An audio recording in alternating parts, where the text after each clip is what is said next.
Hi friends, welcome to our channel. ఈ 5 రకాల పప్పులతో దోశని ఎలా ప్రిపేర్ చేయాలన్నది ఈ వీడియోలో ఎక్స్ప్లెయిన్ చేయబోతున్నాను ఫ్రెండ్స్. ఇలా 5 రకాల పప్పులతో దోశలు వేసుకున్నారంటే రుచిగా తిని ఆరోగ్యంగా ఉండొచ్చు ఫ్రెండ్స్. అంత బాగుంది. ఎప్పుడు ఒకే రకం దోశలు కాకుండా ఇలా వెరైటీస్గా హెల్తీగా చేసుకొని అప్పుడప్పుడు తిన్నట్లయితే హెల్త్ అనేది చాలా ఆరోగ్యంగా ఉంటుంది ఫ్రెండ్స్. చాలా సింపుల్గా కూడా ప్రిపేర్ చేసుకోవచ్చు. అందరూ ఇష్టంగా కడుపు నిండా తినేయచ్చు, అంత బాగుంటుంది. సో ఈ రెసిపీని ఎలా ప్రిపేర్ చేయాలన్నది ఈ వీడియోలో చూసేద్దాము. దీనికోసం ఒక బౌల్ తీసుకొని దీంట్లో 1 కప్ రైస్ని తీసుకోవాలి. 1 కప్ రైస్ని తీసుకొని 1 కప్ శనగపప్పుని తీసుకుంటున్నాను. శనగపప్పు వేసి దోశల్లో వేస్తే హెల్త్కి ఎంతో మంచిది. సో సజ్జలు తినడం వలన మన హెల్త్లో బ్లడ్ ఇన్ఫెక్షన్స్ని, షుగర్ ఉన్న వాళ్ళని కూడా బెనిఫిట్ చేస్తుంది. దీంట్లో 1 కప్ పెసరపప్పు తినడం వలన అందరూ హెల్తీగా ఉంటారు. సో 1 కప్ పెసరపప్పుని యాడ్ చేసుకొని 1 కప్ రెగ్యులర్గా వాడే మినపప్పుని యాడ్ చేసుకోండి. దీంట్లో మీరు కావాలంటే కొంచెం జొన్నలు ఇవి కూడా యాడ్ చేయొచ్చు. నేనైతే ఈ 5 రకాల పప్పులతో ఎలా చేయాలో చూపిస్తున్నాను. సో దీంట్లో 1 టేబుల్ స్పూన్ లాస్ట్కి మెంతులని యాడ్ చేసుకొని దీంట్లో సరిపడా వాటర్ని యాడ్ చేసుకొని 3-4 టైమ్స్ ఫ్రెష్గా కడిగి తీసుకోవాలి. దీంట్లో ఉన్న డస్ట్ అనేది లేకుండా మనం ఈ పప్పులన్నిటిని 2-3 టైమ్స్ ఫ్రెష్గా కడిగి తీసుకోవాలి. సో నేనైతే ఇలా ఫ్రెష్గా కడిగి తీసుకున్నాను ఫ్రెండ్స్. ఇలా కడిగి తీసుకున్న పప్పులని మనం 8 అవర్స్ పాటు నానబెట్టుకుంటే మనకి పర్ఫెక్ట్గా పిండి అనేది తయారైపోతుంది. మీరు కావాలంటే 6 అవర్స్ కూడా నానబెట్టి తీసుకోవచ్చు. సో నాకైతే 8 అవర్స్ తర్వాత చూడండి ఫ్రెష్గా నానిపోయింది.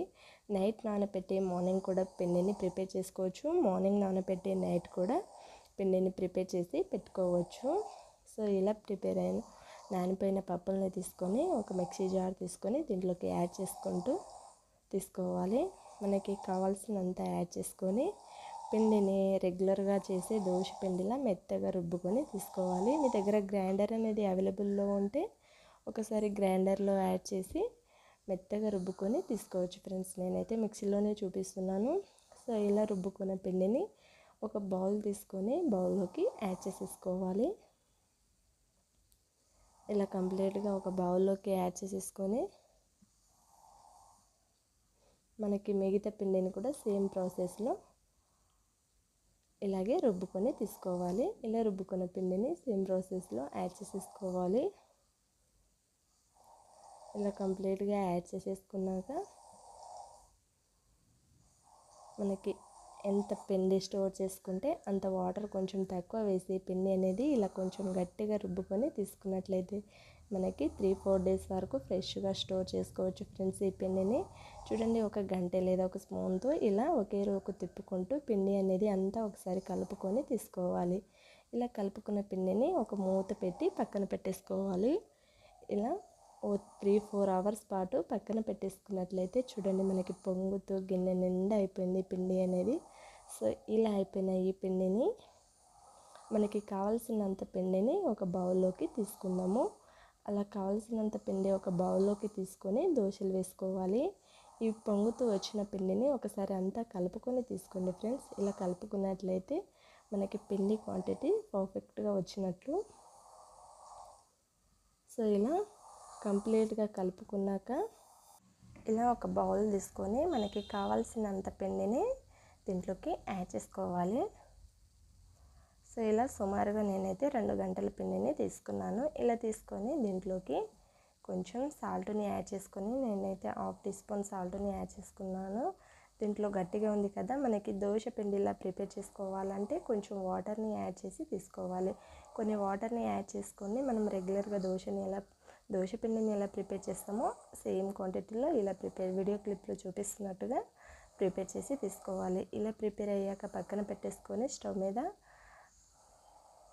దోశ ప్యాన్ పెట్టుకొని దీని మీద కొంచెం వాటర్ అనేది అప్లై చేసుకొని నీట్గా క్లీన్ చేసుకొని దోశల్ని వేసుకోవచ్చు. మీకు దోశ ప్యాన్ మీద సరిగా దోశలు అనేది రాకపోతే ఫ్రెండ్స్ కొంచెం ఆనియన్తో కొంచెం ఆయిల్ పెట్టి ఫ్రెష్గా రుద్ది క్లీన్ చేసుకున్నట్లయితే ఎలాంటి ప్యాన్ అయినా సరే పర్ఫెక్ట్గా వస్తాయి.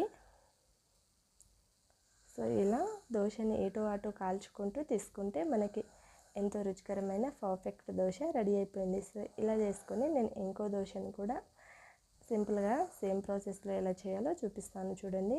సేమ్ ప్రాసెస్లో 1 గంట పిండి తీసుకొని ఇలా యాడ్ చేసి చేసినట్లయితే మనకి పర్ఫెక్ట్ దోశలు వచ్చేస్తాయి.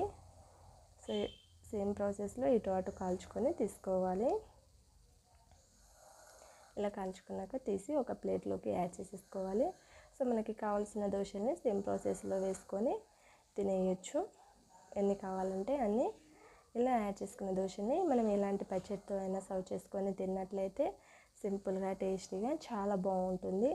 బ్రేక్ఫాస్ట్కి ఇలా 5 రకాల పప్పులతో హెల్తీగా ఒకసారి దోశల్ని ప్రిపేర్ చేయండి ఫ్రెండ్స్. ఆరోగ్యంగా ఉంటారు, అందరూ ఇష్టంగా కడుపు నిండా కమ్మగా తినేస్తారు. సో ఈ టేస్టీ రెసిపీని ఒకసారి మీరు డిఫరెంట్గా ట్రై చేయండి. ట్రై చేశాక మీకు ఎలా కుదిరిందో నాతో కామెంట్ చేసి షేర్ చేయండి. వీడియో నచ్చితే లైక్ చేయండి. ఇలాంటి మరిన్ని రెసిపీస్ కోసం మన ఛానల్ని సబ్స్క్రైబ్ చేసుకోండి. అందరికీ షేర్ చేయండి, సపోర్ట్ చేయండి. Thank you for watching all.